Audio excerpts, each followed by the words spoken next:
With this here, this ain't about being flashy. This is game day, son. It's only about one thing. Getting that W. That's the only thing that matters right now. Boy, you ready? The past is the past, you know?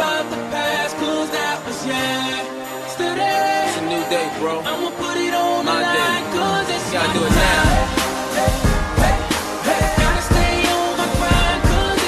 Welcome back to another Friday Blindside Fantasy Football Podcast. Glad to have Matt back. Matt, welcome back. Tuesday's podcast was not exactly our best. My delivery on my jokes was just terrible. I don't know if you got a chance to listen to it, but God, was it just a really slow-moving train wreck. It was terrible. But welcome back, Matt. Is that supposed to be a surprise? I mean, I wasn't there. I don't know. I mean, that sounds like I figured that would happen. No, I don't think you caused me to have terrible punchlines to my jokes, but we definitely missed you. So I'm glad to have you back. You were rattled. I'm like I'm the Petey of pod. I'm the LaShawn McCoy to my fantasy. Oh wait, actually that sucked. Yeah, but it's good to have you back. I'm sure it did rattle me a little bit, but put me a little off my game. But Matt, championship week, this is it. This is what we've all been kind of waiting for all season. We got to help these guys out. The people still listening, obviously, are still in their fantasy playoffs, vying for that fantasy championship. So we got to get them through this. We got to get them those wins. So today's podcast, we're going to preview all the Week 16 games. No recap of a Thursday night game because there wasn't one last night. So we got 16 games to go through, quite a bit to go over here. So let's start right up with Dolphins and Bills. Matt, Ryan Tannehill, 300 yards or two or more touchdowns in 4 straight games, 18-plus fantasy points over those 4 games. And since Week 12, Tannehill actually the number 4 quarterback in all of fantasy. I have him as my quarterback 14 this week, and I think I might be a little low on him. What are your thoughts on Ryan Tannehill? Yeah, I mean, direct correlation with Mike Wallace's improvement too. You've seen them both playing well, and I think maybe you are a little too low. The Bills' defense is, certainly nothing to be scared of. Manuel is out, so a situation where the offense is probably going to struggle. So I absolutely think Tannehill actually could be a little higher than that. I have to see who you had ahead of him, but I would think he would be a little higher. Yeah, I definitely think I got to move him up here in my rankings as we get closer to Sunday. Bill's side of the ball, though, Matt, not a whole lot to talk about. I mean, E.J. Manuel out, Stevie Johnson out, so it really just leaves as your fantasy options here C.J. Spiller and Fred Jackson. They're playing against the Dolphins, allowing the 10th most fantasy points to opposing running backs this year, but they've really stepped up the last couple weeks. They haven't allowed a 100-yard rusher since Week 11, back when they faced Ryan Matthews, and haven't allowed a rushing touchdown to a running back since Week 10. Jackson's banged up. Spiller has been so inconsistent. Do you trust either of them in this matchup? No, I mean, I haven't wanted to trust either of these guys for quite a while now. We're talking the championship game. You've got to have a more consistent option than that. If you're talking, I know ESPN does the 2-week thing where that's standard. Maybe Spiller's one of those boom guys where maybe you need to come back. Maybe you're way behind and you need to make a big comeback. He's a guy maybe you'd want to look at, but other than that, not somebody that I can trust, especially in a championship game.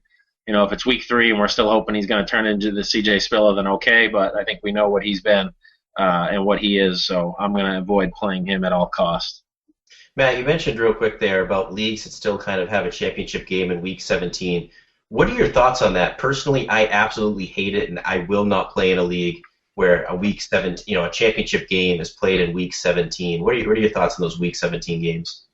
Yeah, our home league does Week 16. I would hate to have a situation where, I don't know, say you got Peyton Manning and they decide Week 17 they're just gonna bench him. You're talking about your best player for your biggest game being benched for nothing that you can control. Now, we have this situation with the Eagles this week where there's some concerns that the Eagles may not have anything to play for. So, your McCoys, your Jacksons, your Foles, it's kind of risky to have to play them. I think they're a 4 o'clock game, something that you look to. So you can't avoid it at all costs, but Week 17, I just hate playing into Week 17. I would hate a situation to happen, like I said, where your main guy, like a Peyton, is sitting out because their team has nothing to play for in real life. when you have everything to play for in your fantasy life. Yeah, like I said, I won't even play in leagues like that because I find them totally ridiculous. Vikings and Bengals, Matt. It sounds like Peterson's going to be back in this game. Obviously, you're starting him if he plays. But a couple of people on the Vikings that, I mean, Matt, you being a Vikings fan might have recognized. I didn't recognize until I prepared for this podcast. But Greg Jennings, I have him as my number 17 wide receiver this week, ahead of guys like Julian Edelman, Roddy White, Larry Fitzgerald, Eric Decker. But since week 13, when Matt Castle has taken over as the quarterback, he's 7th in fantasy points for wide receivers, 8th in targets, 3rd in receptions, and 5th in yards. I mean, Greg Jennings is officially back from the dead, it seems, here now, isn't he? Yeah, I mean, him and Castle have a great connection. That's been something that's kind of been consistent in the sporadic attempts at, or times of playing that Castle has had this year. Obviously, they've decided this is the way they're going to go, and too bad they didn't decide this earlier for us Vikings fans. He seems to add some consistency to the offense. They can move the ball. There's actually some sustained drives, and it's going to help everybody on the offense, including Adrian. If you're a guy with Adrian Peterson, I'm confident in him this week. He's a guy that's going to give you everything he's got. There were reports that he was very close to playing last week, so you got to figure he's pretty good to go this weekend. And then with Castle being there, Jennings uptick that we've been seeing, Patterson has been a big improvement. Actually the Vikings offense has been looking a little bit better lately, I guess I could say. Not that it was any good before. I guess I could say it's actually looked kind of good lately. Yeah, I was going to say, you mentioned Patterson, and for what it's worth, Cordero Patterson actually 8th in fantasy points since Matt Castle's taken over as quarterback. So Jennings and Patterson, both top 10 guys. In fact, Castle himself is the number 8 quarterback the last 3 weeks. So we're back to having some sort of fantasy relevance on the Vikings outside of Adrian Peterson. It's just amazing that we're finally saying that. Now, you said you had him at 17, and that's definitely kind of sticking your head out there for sure, having him that high. I assume you probably haven't had him any better than, I'd say 25 or 30, for the last 8 to 10 weeks. So that's a big jump. Now, you're saying, obviously, you'd be confident playing him for your championship game. Absolutely.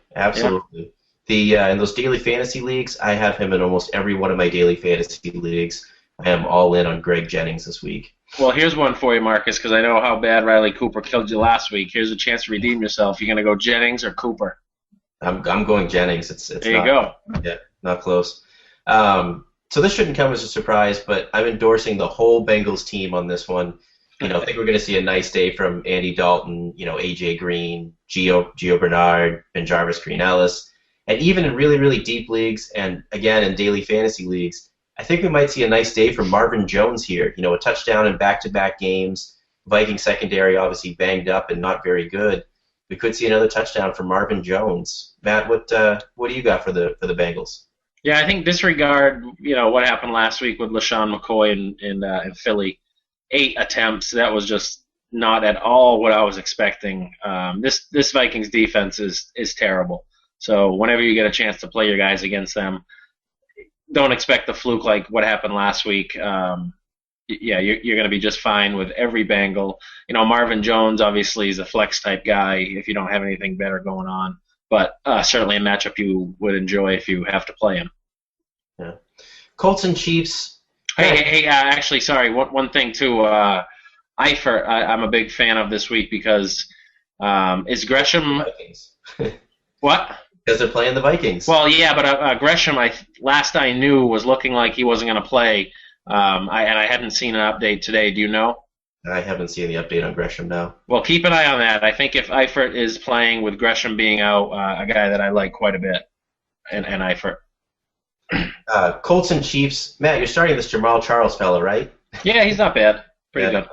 Alex Smith, though, Matt, 2 or more touchdowns in every game since their bye week. He's actually the number 1 fantasy quarterback since their bye week back in Week 10. I just want to throw something out there for you, too. Comparing him with a guy like Andrew Luck this year, Smith only 100 less passing yards, but has 2 more passing touchdowns, 3 less interceptions, and even has more rushing yards than Andrew Luck. I think Alex Smith a lot more solid than a lot of people have realized. And again, number 1 fantasy quarterback out of everybody since Week 10, since their bye week. He's really gotten it together. I think, a really solid quarterback in your fantasy championship. Yeah, if you're the guy that was sitting here crossing your fingers waiting for Aaron Rodgers, that didn't happen, obviously. He's been ruled out.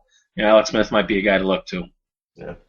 And then finally, Colts side, I mean, we just got done talking about Andrew Luck, but not trusting any of the Colts players in this tough matchup. For what it's worth, Donald Brown is probable and has been practicing all week, but for me, I'm not touching any of these guys. What about you, Matt? Yeah, I agree. Yeah. Bucks and Rams, I love me some Bobby Rainey this week, Matt. Number 18 in my running back rankings. Rams are allowing the 5th most fantasy points to running backs this season. They've allowed 14 rushing touchdowns to running backs also on the season. Rainey's going to get his work, and I think he's going to be a very solid running back too, or flex play this week. I know you love you some Bobby Rainey. You love Bobby Rainey. Yeah, he's he's done well with the matchups that we expected him to do well with. Here's another one. I don't think anything's going to change with that. Rams side of the ball, Zach Stacy, very tough matchup this week. Bucks have only allowed 2 rushing touchdowns all year. And let's be honest, I mean, I think a lot of Zach Stacy's value from, at least the last few weeks have been in those touchdowns. If you have him, you're starting him. But I could see benching him in, like, PPR leagues. Like, for example, I'm in the fantasy championships in one of my PPR leagues, and I'm actually going to bench Zach Stacy in favor for, Matt, the guy you mentioned earlier, Riley Cooper. Riley Cooper consistently getting 3 or 4 catches a game. Consistently getting you basically that 8 or 9 fantasy points a game with huge upside for a lot more. I'm worried about Zach Stacy in this game, and again, I could see benching him for better PPR options. Riley Cooper, I don't know about that. I heard Matt Berry say 4 weeks in a row without a touchdown, 50%, less than 50% of his targets being completed towards Riley Cooper. I think the excitement in the beginning has really started to fizzle. I'd be playing Stacy over Cooper. I don't know. I just think it's going down. Let me throw another one at you then. Another guy I got on my team that I was considering, Julius Thomas. Yeah, I think I'd play Julius Thomas over Stacy this week because of the matchup. I've been, big with the Bucks rushing D all year. They were very good last year. This year's no fluke. They're a good rushing defense. That's what they do. Yeah. Browns and Jets. Matt, Josh Gordon, I have outside my top 10 this week. Now, before you think I'm crazy, he's dude's been really, really good and struggled obviously last week against a poor Bears secondary. But more importantly for me, I'm worried about the Antonio Cromartie factor here. I think Cromartie's going to be on him all game. Gordon has yet to play a game this season against a shutdown corner like Cromartie. If you have him, you're starting him. But again, those daily fantasy sports leagues, I'm kind of staying away from what he's going to cost you. Are you worried about Josh Gordon with Cromartie lining up against him? Not at all. Cromartie's been getting burnt this season. Anything but a shutdown corner. He's had one of his worst years in a while. So, no, Josh Gordon's going to eat him up just like he's been eating everybody else up. All right. Well, I was going to say the one guy I really wanted to do well in this game and I thought would do well was going to be Jordan Cameron. I figured with Gordon struggling last game, having Cromartie on him, Cameron would get more targets, playing against the Jets defense that are allowing the 8th most fantasy points to tight ends, but didn't practice today. Sounds like he's not going to play on Sunday because of his concussion symptoms. Just too bad for Jordan Cameron. I would have thought this was the game that he would have got some good, kind of back to fantasy relevancy and kind of led you through your fantasy championships, but doesn't look to be happening this weekend. Jets, we're done with the Jets. Start your Browns defense. Geno Smith's a turnover machine. We're not wasting any time on the Jets, right, Matt? Yeah, they have been a little bit better at home, but I still, hey, actually in our home league, I was hoping to make it to the championship game here, and I had them actually lined up to be my defense for this week. Love the matchup against the Jets. How can you not? Oh, yeah, against the Jets. Cowboys, Redskins, DeMarco Murray's my number 9 running back this week, Matt. Redskins have allowed 2 rushing touchdowns to opposing running backs in 5 out of their last 6 games. While everybody's thinking this is going to be the Tony Romo show, I actually think it's going to be, the D. Murray show. Romo actually had his worst game of the season earlier this year against the Redskins, throwing for just 170 yards, a touchdown, and an interception. 130 yards or 3 touchdowns in each of his last 3 games for DeMarco Murray. I'm thinking this is going to be a huge game for him. Uh, you got anything on DeMarco Murray, Matt? Yeah, I mean, I actually think this is going to be a big game for him as well. You know what happened last week? The Cowboys were just hammered in the media because they didn't run the clock out. They didn't run the football in the second half. Um, I think that was a big wake-up call, and they're going to go to more of a smash-mouth game this game, maybe to show everyone that they can learn a thing or two. So I like you said, the stats back it up. This is a terrible run defense. This is a terrible defense all around, but Mark Murray's been playing awesome this year, and I think that's going to continue this week. Love to have him in your championship game. Absolutely great matchup. Number 9 might even be a little too low. Yeah. Speaking of bad defenses, Dallas equally is bad. Kirk Cousins gets to start again this week against them. I love them this week. The Dallas, like I said, the Dallas defense is just pitiful. Gave up 4 touchdowns to Matt Flynn last week, and Kirk Cousins, in my mind, better than Matt Flynn. On top of the matchup, I think Shanahan is trying to showcase Cousins a little bit, either for next year to kind of prove his hate for Robert Griffin III, or to kind of showcase him to trade him for a high draft pick. Either way, I think Kirk Cousins gets a lot of work in this game against a bad Dallas defense. Again, that just let up 4 touchdowns to Matt Flynn. You got to be loving Kirk Cousins, right, Matt? Yeah, I mean, he had a rough second half. He really played well in the first last week. Second half wasn't so good. I don't know if that was, the coaches making a couple simple adjustments at halftime that Kirk couldn't adjust to himself. He is a young quarterback, but you got to love him against this defense. And I agree with your note here, Marcus. You pretty much want to start everybody, from Garcon, Morris, Cousins, Romo, Murray, Bryant, Witten. You love them all. Jordan Reed, don't think he's playing still. That's the word I'm hearing. I think you can kind of count him out for the rest of this year. No official word on that yet, but I think that's going to be the case. Yeah, it sounded like he's done for the year. But, yeah, Matt, like you said, a lot of fantasy relevancy in this game. It's going to be an exciting game to watch. Saints and Panthers, Marcus Colston the last 2 weeks, Matt, the number 1 fantasy wide receiver, 3rd in targets, receptions, yards, and touchdowns. And I know a lot of people are worried about the matchup against the Panthers, but he played against the Panthers just 2 weeks ago, had 9 catches, 125 yards, and 2 touchdowns. And then in his 3 previous games against the Panthers, let me read his stats: 5 for 52 and 2 touchdowns, 4 for 49, and 7 for 145 and 2 touchdowns. So a 2-touchdown game in 3 out of the last 4 times he's played the Panthers, including just 2 weeks ago. I think he's back, Matt. Yeah, I mean, it's certainly looking that way. It took quite a while. I don't know if it was the case of him being banged up in the beginning of the year. I know he came into the year a little bit banged up. I think it was Lisfranc, if I remember correctly. Yeah, I mean, I think I agree with you, Marcus. He's back. This is a tough matchup, though, and they have not been performing away. So I don't know about this week. I kind of think you got to temper your expectations on this one. I don't know. Like I said, 9 for 125 and 2 touchdowns against them just 2 weeks ago. I can see 100 yards and a touchdown here. Saints side, you got Breeze, you got Graham, you're starting them, but can't expect the world from them in this tough matchup. Ditto with Cam Newton. You're going to start him, but, you're not going to expect a crazy, crazy game out of him. D'Angelo Williams, though, Matt, Saints have a tough run D, and they have, as of late, aside from last week, obviously, against Zach Stacy. But let me ask you this. D'Angelo Williams this week against the Saints or C.J. Spiller against the Dolphins, which one are you taking? D'Angelo. Yeah, I was going to say, I'm going D'Angelo there, too, just to stay on the safe side. So let me ask you another one. D'Angelo Williams or Ray Rice against the New England Patriots? D'Angelo. Yeah, that one gets a little bit closer for me, but I mean, Ray Rice has just been atrocious this year. We're going to talk about him a little bit more. That Patriots matchup definitely makes it tempting, but I think you're right, Matt. I'd still go on D'Angelo Williams. I think I was about the only one in the industry touting him last week. He came back to this role that he had in the beginning of the year, and obviously I didn't expect what he did last week. I was expecting more of the 8 to 10 variety. That touchdown reception was a bit fluky, though. Yeah, boy, did he look good though, huh? It was flashback to rookie year. I mean, he showed some good speed there.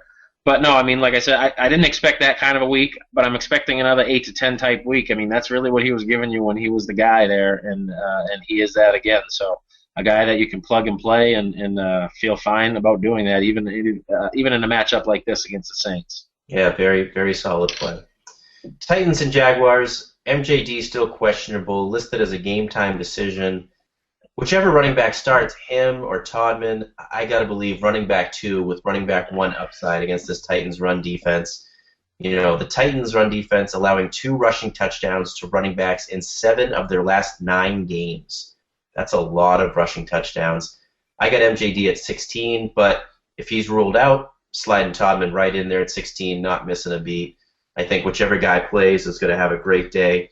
If I'm an MJD owner, I'm actually hoping that MJD's out because I'm hoping that I have Todman as a backup where he's going to get all the work, because last thing you want is for MJD to go in there, play, get 5-6 carries, and then come out with re-aggravating that injury.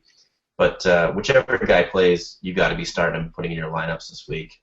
Marcus, I got a feeling it's going to be Todman. From what I've heard, it's not looking good for MJD. Yeah, it's sounding that way. Titan side of the ball, though, this is where things get really interesting, Matt. First, CJ No Way, pretty good matchup here against the Jags, but Johnson missed Wednesday's practice because of a sore knee, came back and practiced yesterday, so everything appears to be fine, but I wouldn't be surprised to see Sean Green get a healthy workload in this game. They've already announced that Chris Johnson's not coming back next year. He's now banged up. Titans might want to see what they have in Sean Green. I understand, obviously, you're not going to start Sean Green in your fantasy championship, but again, in those daily fantasy leagues, might be a nice lottery ticket running back here. What's your thoughts on the whole Titans running back situation? Yeah, I agree completely. I don't want to touch CJ No Way at all. Like you said, he's not in their future plans. I agree with you. This is a perfect opportunity for the organization to get a look at Sean Green, in a feature role. Hey, sorry, Chris, you're banged up. We want to preserve you for Week 17. So let's get Sean some work. I can see something like that happening. And actually, I love Sean Green coming out of college. Now in New York, it was a struggle, but you know what? I think Rex Ryan has an inkling to do that to a lot of guys. So I'm kind of looking forward to seeing Sean Green in a different environment. And I know a lot of people might laugh at that, but I just like the way he runs. He runs hard. He did show some flashes a little bit earlier in the year. He can get it done. I just hope that this isn't his tryout for next year, because anybody's going to look good against the Jaguars. You and I would look good against the Jaguars running the ball. So hopefully this isn't all they're basing the decision off of. But like I said, could be a game where he gets a lot of work. And then Delanie Walker, Matt, came back last week, 8 catches, 53 yards, and a touchdown. Before you get too excited, he did play against the Cardinals, who are the worst in the league against the tight end, but now he gets the Jags, who are the second worst. So I think Delanie Walker, very solid tight end 1 this week. Put him in your lineup, start him. You'll get good fantasy points out of him. And then finally, Kendall Wright, solid flex guy, great matchup. Stick him in there. You're gonna be fine with Kendall Wright. Yeah. Hey, and also for super deep league. I imagine if you're in the championship game, you don't need this, but Justin Hunter is going to be back this game. He was 2 out of 3 over 100 yards, and before last week where he actually was inactive due to hijinks, a discipline, right? I forget what it was, but locker room hijinks. It sounds locker room hijinks. Yeah. So he's back for this week. Just a name to throw out there if you're desperate in a deep league. Yeah. Broncos and Texans. Ben Tate goes on IR this week, which leaves Dennis Johnson as their pretty much lone running back at this point, the only guy that's going to probably get work in this game. Broncos have given up a rushing touchdown to a running back in all but 2 games this season, so given up pretty much at least a rushing touchdown in every game. The 2 teams that couldn't do it against them, the Colts, which Trent Richardson and company, that almost comes obvious now that they can't run the ball, and the Chiefs, which is a little surprising with Jamal Charles, but could easily see a touchdown here for Dennis Johnson and some nice garbage time yards as the game goes on. And then Andre Johnson, Matt, I want to like him in this game, but did you know he's only had a game with a touchdown in 2 out of his last 16 games? Just 2 games in his last 16 with a receiving touchdown. He can get you all the yards in the world, but if he's not getting you those touchdowns, it's killing you. You still got him, you're still starting him, but I guess temper the expectations a little bit.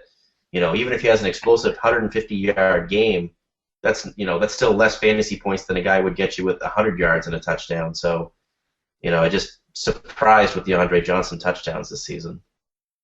Broncos side, you're starting all your Broncos. For what it's worth, Wes Welker sounds like he's going to miss his final 2 games of the regular season with that second concussion. You probably already knew this. He wasn't going to be in your lineups. And then Noshawn Moreno, I'm highest on him this week out of everybody, it seems. Number 6 in my rankings. Again, all the Broncos, you're starting all of them. You're not worried about any of them. We don't really need to spend much time on the Denver Broncos. No, I mean, I think your Moreno ranking is just about right. Disregard last week. That was a fluke for pretty much everybody in that offense. I think it was a wake-up call for Denver. So I expect a bounce back from Demaryius from Noshawn this week for sure. Yeah. Giants and Lions. Victor Cruz going to miss the game due to his concussion. Thought that was kind of interesting because he passed his concussion tests. So it sounds more or less like, the Giants know it's a lost season. They're not getting in the playoffs. Why stick him back in there, So, Matt, which receiver do you think steps up in this game? Is it Hakeem Nicks or is it Reuben Randall? I think Reuben Randall. Hakeem Nicks is just, he's just awful. The whole Giants offense has just been awful. I mean, yeah, I don't want to have to play any of them. Any of these guys, no. It just makes that Lions defense even more of a better start this week against a terrible Eli Manning with missing his best receiver. Speaking of quarterbacks, though, Matthew Stafford, back-to-back games with 7 or less fantasy points. Are you concerned about Matthew Stafford here? No. Please start your guys against the Giants. I'm not worried about him. Yeah, back-to-back games. I'm disregarding 2 weeks ago in the Snow Bowl of 2013, 6 to 8 inches of snow on the ground makes it tough for anybody. Last week, yeah, certainly I expected a better day, but it wasn't the easiest matchup. He has been awesome all year. So one bad game, like I said, I'm disregarding 2 weeks ago. One bad game, you can't jump off the boat yet. He's going to be just fine. Okay. You're starting your Lions here. You're starting Megatron. You're starting Reggie Bush. But Brandon Pettigrew didn't practice all week, spotted on crutches. I think they've already officially ruled him out now. So if you're looking for desperation play, tight end play in really deep leagues or in daily fantasy leagues, Joseph Fourier, 7 touchdowns on the season, going to see a lot of added work as the starter here. Just a guy to throw out there and think about. Cardinals and Seahawks. I seem to be really down on Marshawn Lynch compared to everybody else. I have him at number 10 this week. Cardinals, the number 1 run defense against opposing running backs this season. They've only given up 80 yards or more to a running back twice this season. One of them was actually Marshawn Lynch back in Week 7, but Lynch himself hasn't rushed for over 80 yards in any of his last 4 games. This just feels like a 60 to 80-yard rushing game written all over it. Matt, what are your thoughts on Marshawn Lynch here against the tough Cardinals run defense? Boy, it seems like he's been kind of wearing down as the season's been going on. But he's always been a guy that, first one to score the touchdown against the 49ers last year, I think it was, when they hadn't let up a rushing touchdown all year. He's a guy that kind of is matchup proof. I know recently has been a little bit of a struggle, but a complete stud. A guy you got to play, and if you're not excited about the matchup, I guess you can be worried about that. Of course, Cardinals have been awesome, but you have nobody better to play. It's your it's your championship game. There's no way you're sitting them. So hope he scores and hope he just turns into beast mode because sometimes the matchup doesn't matter when it comes to this guy. And I think this goes a little bit into start your studs. Don't get too cute here. He's a stud. You're starting him. Don't overthink this. Yeah, it's just too bad that he's got this matchup for your championship game, unfortunately. Yeah. Another Seattle guy I just wanted to quickly mention, Zach Miller, Cardinals' worst against the tight end position this year. And Zach Miller, in their last game they played, 5 catches, 40 yards, and a touchdown. So another guy in really deep leagues or in daily fantasy leagues to just pay attention to. Cardinals side, this is just a complete mess. Palmer is low-grade, high ankle sprain now, trying to work through it, but it's been limited in practice all week. Is officially a game-time decision now. Larry Fitzgerald still hasn't passed his concussion tests and therefore has been limited in practice all week. Mendenhall banged up his finger in practice and was limited for it the other day. Ellington still working through his quad injury but was a full participant in practice. I wanted no part of the Cardinals' offense to begin with against the Seahawks, but now with all of them banged up and Palmer potentially, being a game-time decision like he is, I'm not touching any of these guys. Hey, my sleeper Drew Stanton may come to fruition if he gets a chance to play. I guess it's a little late, though, Week 16, huh? It could still happen. So you're telling me there's a chance? Yep. Steelers and Packers. Hey, one thing, too, if Fitzgerald doesn't play, a train of thought might be that you're going to upgrade Michael Floyd. I would probably downgrade Michael Floyd, considering the matchup. That means he's going to get Sherman all day, and Sherman would probably eat his breakfast. So I don't think I want any piece of that. I'd rather have Fitzgerald playing if I'm a Floyd owner that has to play him. More reason why I'm just staying away from that whole Cardinals team. Steelers and Packers, Matt, you said it earlier, Aaron Rodgers ruled out for this game. I feel so bad for those Aaron Rodgers owners that have been holding on to him all year, hoping that he'd be back and be able to start him for things like this, their fantasy playoffs, their fantasy championships. Just isn't going to happen. Not buying into Matt Flynn's 4 touchdowns last week. We talked about this a little earlier. It was a terrible Cowboys defense. Don't buy into Matt Flynn. You're not touching Matt Flynn. You're not really starting any Packers players here except for obviously Jordy Nelson and Eddie Lacy, who are studs and going to start and are matchup proof, quarterback proof, whatever you want to call it. You're starting Jordy, you're starting Eddie Lacy, and that's it for the Packers. Yeah, I agree. I'm happy to see that you're finally coming around on the Jordy Nelson thing. Yeah, I mean, he's been solid this year, that's for sure. He's a wide receiver 1. Took me a little while. I was one of those guys that was burned by him last year, so it took me a little while, more than normal. Another guy, Matt, you'd be happy to see me coming around on. Le'Veon Bell cracks my top 15 at the running back position this week for the first time this year. Better late than never, huh? Yeah, so you know what this means, right? He's going to flop this week. I'll tell you what it means. I'll tell you exactly what it means, Marcus. That if people have been listening to you, they've already lost their games. They're not in the championship because you've been telling them to bench Le'Veon Bell all year. Now they're like, wait, now you're saying to play him? That I'm out?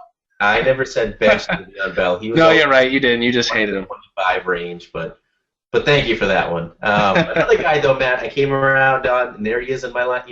Antonio Brown, my number 6 wide receiver this week, too. I don't know where all my Steelers hate went, but actually, you know what? I think it falls all on Roethlisberger this week. For some reason, I got him way down at 20. Just seemed to like the other guys' matchups a little bit better. But wait, that doesn't make any sense. You like Bell, you like his running back, you love his wide receiver, but you hate the quarterback. I mean, that doesn't add up to me. Antonio Brown finds a way to get his touchdown every week. Just because Antonio Brown may have 100 yards and a touchdown doesn't make me excited about Ben Roethlisberger, who may finish with 250 yards and 1 touchdown. Yeah, I have issue with that 20 ranking. Do you have your rankings there in front of you? I'd like to see the 5 below him and just see if I think that I would be changing that. I think Ben's got a nice matchup this week. That surprises me you have him so low. I am just not a Ben Roethlisberger fan, but give me 1 second here. I'll bring up my rankings for you. You want to see give me like 19, 18. Write down 5 guys below him. Let's see if I'd pick them over Ben, because I got a feeling I wouldn't. So at 15, I got Matt Ryan against San Francisco. No, God, no. I got Ben. All right. Number 16, I got Andy Dalton against Minnesota. Yeah, that I'll agree with. Number 17, I have way too low. I really need to move him up. Alex Smith against Indianapolis. Oh, yeah, I'd have him over Ben. Number 18, I have Andrew Luck against Kansas City. No, Ben, all day. And number 19, I have Mike Glennon against the Rams. Oh, Ben. Oh, yeah, Ben. Wow, you hate Ben, but please, everybody, move him up your rankings, your personal rankings. 20 is way too low. We'll see. We'll be able to see who's right about this one come the recap episode. I should actually mention right now the normal recap episode. It's going to be all one episode next week. Obviously, our normal Tuesday for our recap episode would be Christmas Eve. We're obviously not going to tape a podcast on Christmas Eve, so just one podcast next week. Going to try to recap everything, Maybe give a little bit of preview into Week 17 for those few people that have Week 17 championships out there. But that'll pretty much be all one podcast. We should probably also go over what Santa brings everybody. Oh, yeah. We'll take a segment on that. Yeah, we should have you tweet in your questions or tweet in what you got for Christmas. And I need some new underwear, that's for sure. I need a fantasy championship. That's what I need. That's all I want from Santa. Santa can't bring that. He's just not that powerful. He's definitely not that powerful, Marcus. I have a fantasy championship in 5 out of my 6 pay leagues. Just give me one, Santa. That's all I want. Raiders and Chargers. You're starting all your Chargers here. Real quick, Ryan Matthews, Oakland's 6th worst against opposing running backs this season, have allowed 6 rushing touchdowns in the last 3 weeks. Ryan Matthews, 30 touches, over 125 total yards, and a touchdown in each of the last 2 games. He's a stud. He's a top 10 guy. He's in your lineup. Likewise, Keenan Allen, either 2 touchdowns or over 100 yards in each of his last 4 games. He's a stud. He's in your starting lineup. Solid wide receiver 2 with wide receiver 1 upside. And then, obviously, championship week, Raiders side. You're not touching any of these guys, but I just want to mention a couple of lower-level guys for those daily fantasy league players. Andre Holmes, I have as my wide receiver 30 this week. The last 3 weeks, he's had more targets than Demaryius Thomas, Antonio Brown, Mike Wallace, and Vincent Jackson, to name a few. 18 receptions over those 3 weeks, has looked really, really well. He's a guy that, like I said, I play on Draft Street, and I think right now he's going for $4,600 in Draft Street, which is just amazing. I have him in a lot of lineups. And then Mikael Riviera, the tight end for Oakland, he's another guy I have in almost every one of my Draft Street leagues. Tight end in back-to-back games. Chargers have given up 4 touchdowns to tight ends in the last 6 games. You can pick him up on Draft Street for, I think, like $3,200, which, again, is just ridiculous. Matt, you got anybody you want to mention in this game? Why do you hate Rashard Jennings so much against the Chargers? I don't hate him. I'd play him. I don't think this is a very good defense. I know they looked good last week, but I'm not worried about. McFadden's back too, though. Yeah, but he's not a part of the future of the franchise. I think Jennings is the guy there. I think a lot of people are going to be starting Jennings in the game in the championship. It could be. I'm not saying I hate him. I just not a guy I'm getting excited about. Patriots and Ravens. I mentioned it last week, and I'll just build on it now. But Julian Edelman, 44 catches, 493 yards, and 6 touchdowns in 5 games this year without Aaron Dobson. Dobson listed as questionable again this week. Edelman's a stud and needs to be in your lineup. For some reason, he's just getting it done when Aaron Dobson is out. Tom Brady here, 2 touchdowns or more and 20 or more fantasy points in 4 straight games. Even without his receiving options, he's getting it done. And then finally, Matt, for the Patriots side, the running backs. Are there any of these guys? No, I'm not touching any of them. I've heard Dobson is hoping to play this weekend. And I don't think whether he plays or not, it should affect your Edelman, rankings. I think Edelman's going to be just fine regardless. Yeah, absolutely. Yeah, Patriots, I'm not starting any of them as well. Vereen is my highest ranked one at 21, but I'm avoiding it if I can. Yeah, you know what? Actually, Marcus, Vereen, I think last week was a little bit more of a fluke. I think he'll kind of go back to what he's been doing. So Vereen, I don't mind playing him, especially in your PPR leagues. Yeah, in PPR leagues, he's definitely a starter. Matt, I've been hearing a lot of people talking about Ray Rice as a solid running back too in this matchup, but I'm still not buying it. Everybody's saying easy matchup, but Matt, your Minnesota Vikings, they were an easy matchup 2 weeks ago, and Ray Rice only 67 rushing yards in that one. He's been held under 70 rushing yards in 8 out of his last 9 games. He's just not Ray Rice anymore. I agree, but this is a nice matchup. I don't mind Ray Rice this week as an RB2. I am staying away from Ray Rice. I am all done with him. Hey, 2 weeks in a row now the Vikings have shut down some big-name running backs. I guess you can call it shutting down McCoy and Ray Rice 2 weeks ago. Yeah, I'm not putting any value into the Vikings' run defense.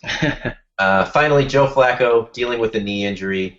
I think you could do worse than the Patriots defense this week. Like I said, I mean, Flacco's banged up. Ray Rice, I'm not believing in. If you're in a bind, I think the Patriots are an okay play this week. Bears and Eagles, this game, Matt, just like Pam Anderson's bed, is going to feature a lot of scoring, I feel. just a lot. Dude, you just showed your age right there. Pam Anderson. Yeah. Pam Anderson is she's old now, isn't she? Who else would you throw in there? I don't know. I don't even. I don't know we got to appeal to the masses though. You got to pick the new hot chick. She was the hot one when we were kids, Yeah, we're old. That's an old lady you just referenced. There's probably little kids out there going, "Oh, she's older than my mom." Scarlett Johansson. Is that better? Yeah, there you go. That's fine. Getting more scoring than there's gonna be more scoring in this game than Scarlett Johansson's bed. That's a little better. Sure, there you go. A little more with it. Not talking about somebody from the Baywatch and Home Improvement days. Yeah. So Jay Cutler, Matt, I have him as my number 5 quarterback this week. Just feel like they're in the division lead right now. They got to be competitive in this game to really win out that division. And with Foles playing as good as he has, we could very well see the Bears in catch-up mode here. So I can see Cutler just airing it out a lot this game. Where would you have Cutler if you had your rankings up this week? I don't know if he'd be quite 5. I mean, I like him. Definitely a great matchup. Like you said, there's going to be some points scored in this game for sure. And Cutler has a little extra motivation. There's still some rumblings you hear about in the locker room about, players thinking that maybe McCown kind of should have kept his job with the way he played. So Cutler wants to silence some critics, not only in the media, but also in his own locker room. So I'm sure having a big game is very important to him. Obviously, getting a win is also very important. So love Cutler, love Foles. This is another one of those games where you're playing everybody that you can think of in this matchup. Yeah. I mean, Matt Forte, Matt, you just mentioned 3 straight games with over 125 total yards. Eagles gave up 3 rushing touchdowns last week to Matt Asiata. Obviously, right. And since he same first name, obviously direct correlation there. 3 more touchdowns this week. Yep. Put it up there. He's just money in the bank. LaShawn McCoy, Matt, my number 1 running back this week. A lot of people's number 1 running backs this week. He's been a top 3 running back all season, and now gets what's arguably the worst run defense in the league.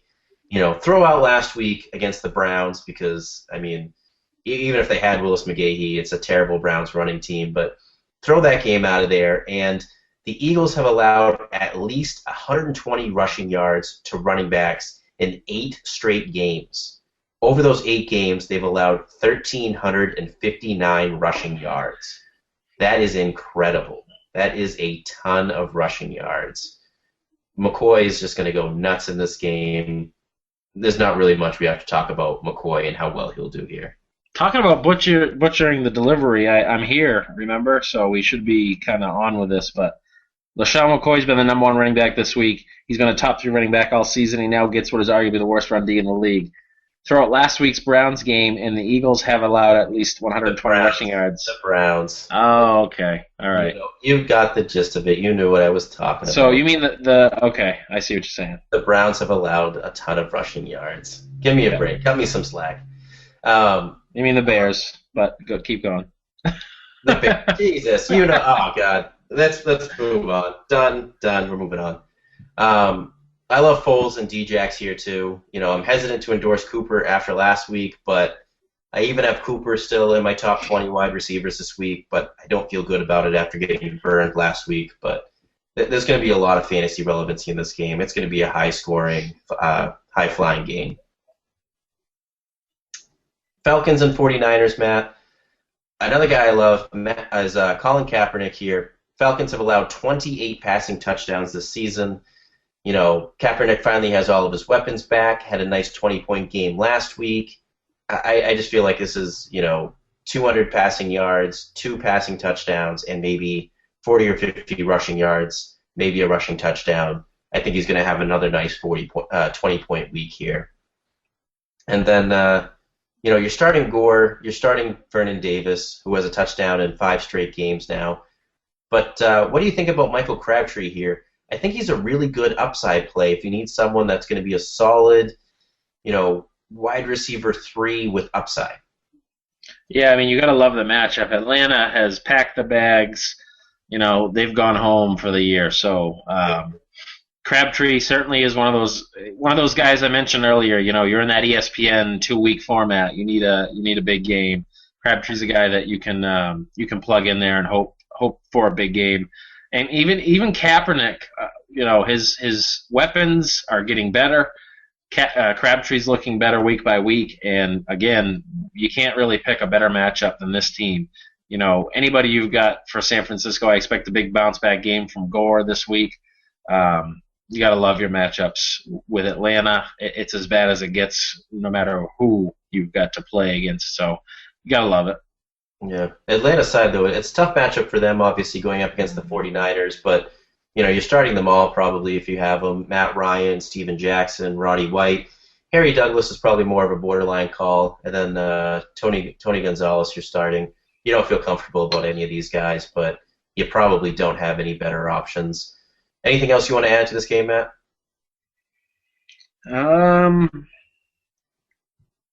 No. I mean, you got Steven Jackson. I don't know if you want to be playing him this week. I guess that's about it. I mean, it's a tough one. The thing with Steven Jackson is you got to bank on those touchdowns. You got to hope that he scores those touchdowns because that's the only way he's going to have significant fantasy value for you. And if they get in there, he'll certainly have the opportunity. So, a touchdown isn't out of the question with them, but not the best matchup. The Niners have been closer to the Niners more recently than when they started the season. Yeah. So make sure to follow Matt and I on Twitter, me at Marcus Katkin, Matt at Matt Dugal. Keep sending your questions to #BlindsidePod or blindside@blindsidefootball.com. And don't forget, every Sunday, Matt, Rob, and I live tweeting from noon until kickoff. So make sure to keep sending your questions to #AskBlindside. Matt, I got nothing else. You got anything else you wanted to add before we go? No, sorry about last week. If you were shooting messages my way, we had quite a big snowstorm up here, and unfortunately I plow, so I missed last Sunday completely. I had to watch all the games on Rewind and missed all the questions, so I apologize for that, but I know Marcus was doing a good job keeping up with it. But I'll be there this weekend, weather permitting, so keep hitting us up. It's a big week. We'll help you as much as we can. Yeah, it's championship week, guys. Get your questions in. Like we said, last minute, you got a question, make sure you hit us up. We want to help you win that fantasy championship. And just another reminder, no podcast on Tuesday, so we'll talk to you guys again on Friday. See ya. Yo, check it. It's my time. I'm rapping about Blindside, fantasy football podcast in this rhyme because they got me the inside scoop on Adrian Peterson. Yeah, he's that dude on Cam Newton. Yeah, they give me the news more on Megatron, Calvin Johnson if I stay tuned. On all quarterbacks, RG3 happens to be the fastest QB in the league. In fact, Colin Kaepernick is rider QB for them 49ers. It ain't hard to see, Some awesome people hosting Marcus Katkin and Matt Dugal. You should be joining. Skinny or fat, short or tall, anyone can tune in to Blindside Football. Have a try, dude. Listen on iTunes or blindsidefootball.com too.